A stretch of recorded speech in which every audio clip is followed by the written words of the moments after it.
असं ऐकलंय की या सगळ्या जणी जेव्हा बाहेरही भेटतात म्हणजे शॉपिंगला असो किंवा कुठल्या इव्हेंटच्या निमित्तानं तर त्या एक ड्रेस कोड ठरवतात. आत्ताही जर तुम्ही पाहिलं तर सगळ्यांच्या साड्या रंग वेगळे असले तरी सारख्याच आहेत. त्याच्यावरती ते वर्क केलेलं आहे, एम्ब्रॉयडरी असा मी एक शब्द शोधला जो मला आठवला. तर मला हाच प्रश्न विचारायचा आहे सगळ्यांना की हे कशासाठी, म्हणजे आपण सगळ्यांनी सारखं दिसूयात म्हणून का डझनावर घेतल्यावर स्वस्त पडतं म्हणून? गोखले की नाही, त्यामुळे हा विचार सगळ्यात आधी. अर्धा डझन घेतलं की स्वस्त पडतं. मुळात ना मला असं आठवत नाहीये की आम्ही असं ठरवून केलं असेल, पण आपला पहिलाच इव्हेंट झीचाच इव्हेंट होता आपला आणि अचानक असं ठरलं की पैठणी नेसूया. सुप्रियाने दिली होती आयडिया. असं अचानक ठरलं होतं. असं मुद्दामून असं ठरवून काही केलेलं नाहीये. पण आता जे आता एक ठरला पांडा पडलाच तो आम्ही तसं तसं तसं तसं करत मला गेलो. असं तेव्हा वाटलं होतं की समजा सर्वोत्कृष्ट कुटुंबाचं जर आपल्याला अवॉर्ड मिळालं तर मग गोखले कुटुंब जाताना असं कसं भारतच दिसलं पाहिजे. म्हणजे ऍक्च्युली मनाने कास्टिंगही त्याच हिशोबाने केलं. मला लोक विचारतात की साधारण तुमचे दंडाचे साईज बघून घेतलं का तुम्हाला, किंवा आकार बघून तुमचं कास्टिंग झालं का वगैरे. असं सगळे असे खाल्लं बिल्लं घरचे वाटत. हो ना, खाल्ले ते घरचे सगळे वाटले पाहिजेत. आत्ताच्या ज्या साड्या आहेत त्या आम्ही गेल्या वर्षी 5 जणी, लीनाचं नाटकाची तालीम चालू होती म्हणून ती नव्हती, पण आम्ही 5 जणी लेह लडाखला गेलो होतो. त्यावेळेला हाऊसबोटमध्ये आम्ही ज्या राहिलो होतो तिथे एक माणूस साड्या वगैरे घेऊन आला दाखवायला आम्हाला. आणि तेव्हा अशी ब्रिलियंट आयडिया निघाली की अरे आता झीचा इव्हेंट येईल तेव्हा आपण सगळ्यांनी ह्या साड्या नेसल्या पाहिजेत, आपण घेऊया. मग भराभरा फोन करून, लीनाची तालीम चालू होती, शशांकच्या फोनवर फोन करून चौकशा करून अशा साड्या आम्ही घेतल्या तिथे. क्या बात आहे. यांच्या मिस्टरांसाठी एकदा जोरदार टाळ्या. अरे आम्ही काही परवानगी वगैरे मागत बसत नाही. काहीतरी गैरसमज नको. त्यामुळे आता झीचा अवॉर्ड असला किंवा बाकी काय असलं की पहिले नवरे आता परत काही वेगळं रिपीट करायचं नाही ना. रिपीट नाही करायचं. अच्छा, हे रिपीटही नाही होत. रिपीट नाही, रिपीट अरे नाही. बाप. या साड्या रिपीट झाल्या कारण झीच्या अवॉर्ड फंक्शन मध्ये ह्या दिसल्या नाहीत. अच्छा, रिपीट नाही करता का त्या साड्यांचं तुम्ही? अरे झीच्या कार्यक्रमात रिपीट नाही करायचं. झीच्या कार्यक्रमात रिपीट नाही करायच्या. तुम्ही ना काही नाही झालं साड्यांना लिलाव करून बघा तुम्ही. चांगली नाही, idea. प्रत्येकीने दादरला फ्लॅट घेतला तर मी नाव बदलतो. पण नाहीतरी बाजारात हल्ली आई आजी साड्या हो आणि ना? बेबी आत्या साड्या अशा विकायला आहेत. जान्हवी मंगळसूत्र हो, ते जान्हवी खूप फेमस मंगळसूत्र झालं आहे, हो. सगळीकडे. मला तेच विचारायचं की या सिरियलनी एक वेगळी क्रेज आणली, तर त्या क्रेज बद्दल रोहिणीताई तुम्हाला काय वाटतं? क्रेज मला वाटतं जी मालिका किंवा जी वस्तू, जी व्यक्ती खूप फेमस होते, आणखीन त्याच्यामध्ये काहीतरी वेगळं असायला लागतं. कारण जान्हवीचं मंगळसूत्र जेव्हा बाजारात आलं तेव्हा 3 पदरी मंगळसूत्र हो. ही आयडियाच काहीतरी वेगळी होती, त्यामुळे ती उचलली गेली. आणि मला आठवतंय माझ्या सोनारांनी मला विचारलं होतं की अहो तुमचं ते चंद्रहार काय आहे, काय डिझाईन आहे त्याचं?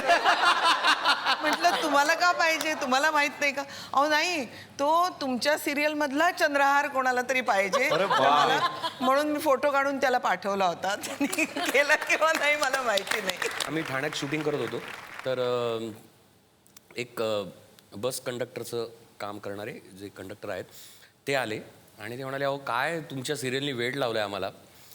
हल्ली म्हणे मी ज्या बस रूटवरती असतो, तुम्ही ह्या ज्या बसस्टॉपवर शूटिंग करता ह्याच रूटवरनं माझी बस जाते.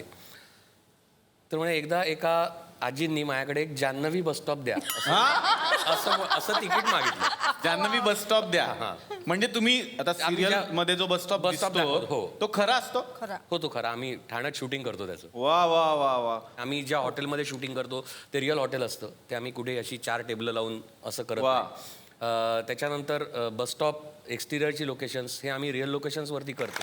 रिअल लोकेशनवर शूट करणं खरंच तसं अवघड असतं. हो हो हो. आणि प्रोड्युसर म्हणून तसं उपयोगाचं पण असतं.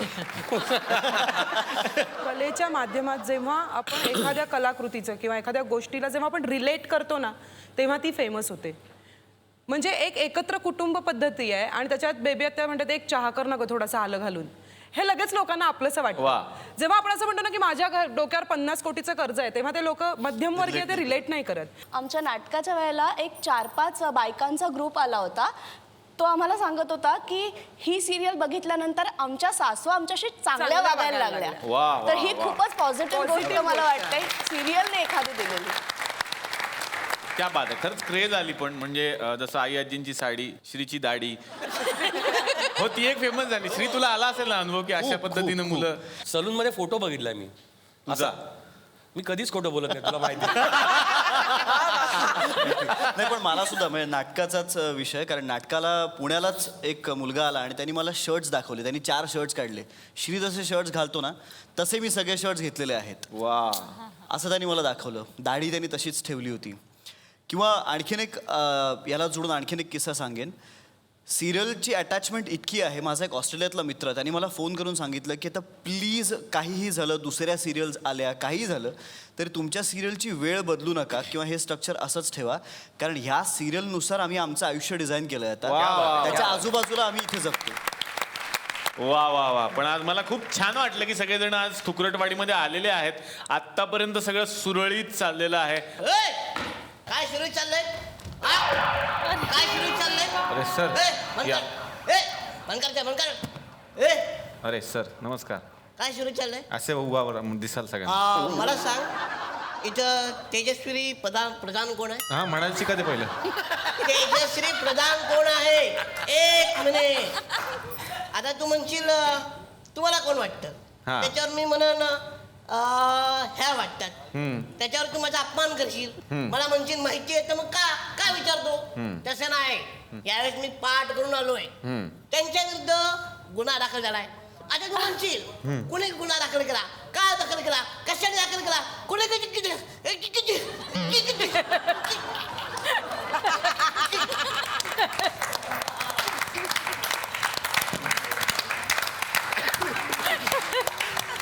झाला ना हँग. 512ची आपली 512 MB ची सर मेमरी आहे. 4 GB हा बोलतो. मग हँग होणार नाही तर काय होणार? अरे यार दरवेळेस इज्जत काढतो यार. नेहमी इज्जत काढतो यार. इज्जत कमी काढायचं ना यार. हे बघ त्याचे मला पैसे मिळतात आणि ती काढून घ्यायची तुला मिळतात. त्यामुळे ते गरजेचं आहे आपल्याला. हा. आपल्यात ठेव. तेजू आली ना आज. कोण आला? तेजू आपल्यात ठेव ना जरा यार. तेजू. अच्छा मी हो. fan आहे ना मॅम. ते बघितलं का कोण आहेत मागे? सर इकडे उभे राहा ना. सर उभे राहा ना शेजारी. आणि हे कोण वाटतात माझी कोण आहे तुझी एकदा म्हणून दाखव ना ते. हा. बसस्टॉपवर कसं म्हटलं होतं?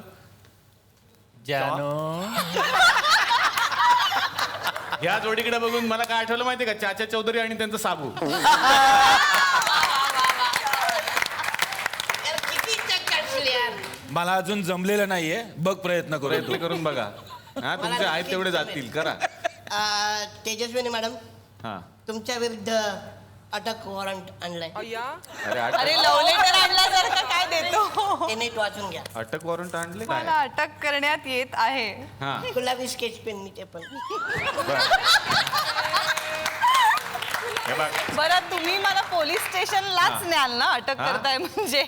मॅडम पोलीस स्टेशनलाच नेऊ. फार फार तर ते तुम्हाला पहिली दुसरी शाळेत नेतील. याच्या पलीकडे कुठे वाटत तुम्हाला नेतील ते? तुम्हाला तिकडेच नेणार ते. हा अजून आहे का काहीतरी? मॅडम आपण एक सेल्फी काढायचा. अरे एक मिनिट. बापरे. काय सेल्फी काय उचलून घेऊन जा ना तुला. बरं त्यांच्या बरोबर काढा. मॅडम त्यांच्या बरोबर काढा. हा तुमच्यावर काढू का? हा दोघींच्या बरोबर काढा. मध्ये उभे राहा. दोघींच्या बरोबर काढा. हा उभे राहा उभे राहून काढा. आईला सरळ होतो मी. हा हवा येऊन द्या, त्याला हवा येऊन द्या, डोक्याला शॉट नको, हवा येऊन द्या. मी मराठी, झी मराठी.